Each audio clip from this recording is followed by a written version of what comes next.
What's up, ladies and gentlemen of YouTube? Boogie2988 coming at your live again through the power of the internet. And this is a sit-down video, just a rambling video in which I talk about myself, life, universe, things around me, things that are particularly interesting to me. I don't put any effort into any of these videos. I don't put any editing into these videos. These videos are just a sit-down talk between me and you, a couple of old friends. And I got a lot of stuff I want to talk about this week, but I will say that the one thing I know you want me to talk about, I can't talk about yet. That's still an ongoing thing, the whole stalker situation and all of that misery. I can't talk about it yet. I promise you, when I get to a point where I can talk about it, that's all I'll talk about for a little while. I want to get that information out of the world. I want to teach people. I want to learn. I want people to understand what I went through, and I want people to understand how to avoid situations like that. But we can't get into that. We can't get into that. So, previous video on it if you want to see it. Secondly, I do want to talk about these new teeth a little bit. If you didn't see the video in which I got these dental implants replaced, these are new. I don't know if you can tell the difference. I'll probably put a big smile on the thumbnail to annoy people. But these teeth look a lot more natural. Again, what they did was they made the top row smaller. They made the bottom row a little taller. So when I smile, I have a natural smile. It doesn't look like the giant pearly white chompers that the internet made fun of. I wish these were the teeth I got originally, but it wasn't. The ones they put in originally were made of a different material. They didn't have as much cool anatomy. You couldn't see as many cool details. There's a video on the entire process of replacing the old ones if you want to take a look. So let's talk a little bit about video games and how I'm spending my time. Talk about the video games first, and then we'll talk about how I'm spending my time, which is not going to be as fun a topic. Been playing a lot of Mario 35. Incredible. If you own Nintendo Switch, you have Switch Online, get Mario 35. It's free to play. It's a lot of fun. You're going to play level 1-1 and 1-2 over and over and over a lot, but I'm getting good at those levels, and I never was, even as a kid. So that's kind of actually fun, because I didn't spend that much time playing that game. Once I beat it, I moved on. Secondly, I know there's a pre-patch for World of Warcraft Shadowlands, and I'm really thinking about downloading that game to my laptop and getting into it, because I'm not doing much of anything else. As you guys know, I'm not uploading very frequently. As you guys know, I'm not posting to social media as frequently. I'm still addicted to Twitter. But otherwise, I'm not streaming very much. I'm not posting very much. I'm just existing. I'm just surviving. So playing World of Warcraft might be something I'm interested in doing now with Shadowlands and enjoying the pre-patches. Why not spend a few hours a day playing that game?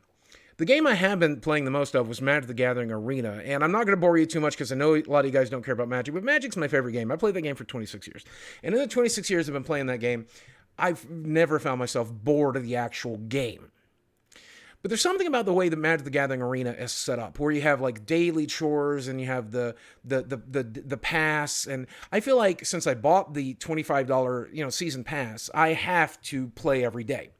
And if I don't do my daily rewards and I don't get my daily XP and I don't get my daily 15 wins, then I won't get the value from my $25 investment, which was probably the mistake to begin with. I shouldn't spend $25 on a free-to-play game, but I do love Magic and I do want to support the game. I do want to support the company. But it puts me in this position where I do not want to play those games. It's one of the things that I'm objecting about World of Warcraft with. It's one of those things that I'm frustrated about with any of these mobile games that I even advertise here on the channel, though they're nowhere near as bad as World of Warcraft or Magic the Gathering Arena. Most of those games, you take 20 minutes a day to play the mobile game and you're on. World of Warcraft, you want to play that game 6 to 8 hours a day to maximize it. Magic the Gathering Arena, you still want to play it 2 or 3 hours a day to get your 15 wins, to rank up in the seasons, to get your maximum XP, to unlock all of the rewards that you paid for. And that was something I felt when I was playing the Avengers. That was something I felt when I was playing Anthem. That was something I felt when I played all of these other games. I think this might be a video of its own. But I'm really frustrated at that point. And that's why I'm enjoying Mario 35 and Mario 3D All-Stars, and why I'm enjoying these games that do not have a daily grind, that do not have a daily goal. There was a period of time in my life where that daily grind and daily goal was something I enjoyed. Now it feels like a job. Maybe that's me. I don't know. I would love to hear about you in the comment section below. If you play one of these types of games, and I don't mean like one of these like 20 minutes, you log in, you log out mobile games. I'm talking about one of these games that try to be a lifestyle, that try to be a choice. I'm talking Destinies, I'm talking your Call of Duties, I'm talking your Anthems, your Avengers, and other failed games that tried to do that and failed to do it. Thank God they failed to do it, because I only have so many hours in a day. I can only play so many games in a day that are jobs. So let me know if there's one of those games you are addicted to, you've been addicted to. Do you still like that type of gameplay? Are you frustrated with it? Let me know if that's a video that you think you would be interested in. That said, I know a lot of you guys have been worried about me, and whereas I can't really talk about the details of what happened, I can talk about the aftermath a little bit. I'm definitely more anxious than I've ever been. I'm sleeping a lot. I'm just sleeping a lot. It's weird because if you guys know me, I'm normally an insomniac who sleeps like 5 hours a night, 4 hours a night, and there's miserable 4 hours a night. It takes 8 hours of laying there to get that 4 hours, so it can be really frustrating. Now suddenly I sleep for 8 hours, 10 hours, and then I finally get myself up out of bed just to sleep in my recliner for another couple of hours.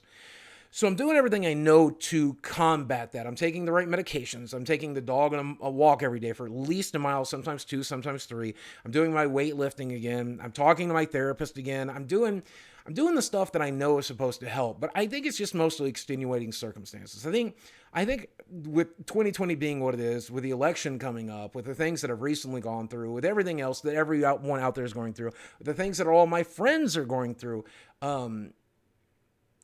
I think it's just the way of the world now. I think we're all pretty anxious.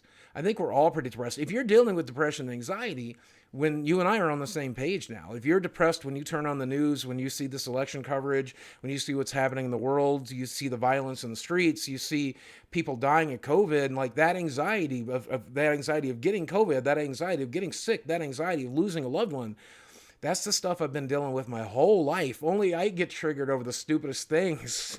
Like there's a knock on the door, or there's a package being delivered, or my work, or just my health, or just staying alive, or my dog getting sick. Like I get triggered over that stuff all the time. So I feel like it's an interesting time to be alive. I still do cameos. I still respond to people on TikTok. Still respond to people on Twitter. People are having birthdays. People are having weddings. People are having all this amazing stuff. And at first, when I was doing like a birthday cameo, I would say things like, "Oh, it's so weird to have a birthday in the apocalypse." Like, well, how do you know? What do you know? How do you celebrate when this is going on? Or when my friend got married, hi, KM, by the way, if you ever see this, but my friend got married back home. I'm like, man, what a time to get married. But I'll tell you, I think what's interesting about that is life goes on. Doesn't matter the circumstance. Doesn't matter election. Doesn't matter violence in the street. Doesn't matter COVID. Doesn't matter. Life goes on. You got to live. You got to do the thing. You got to get married. You got to celebrate your birthday.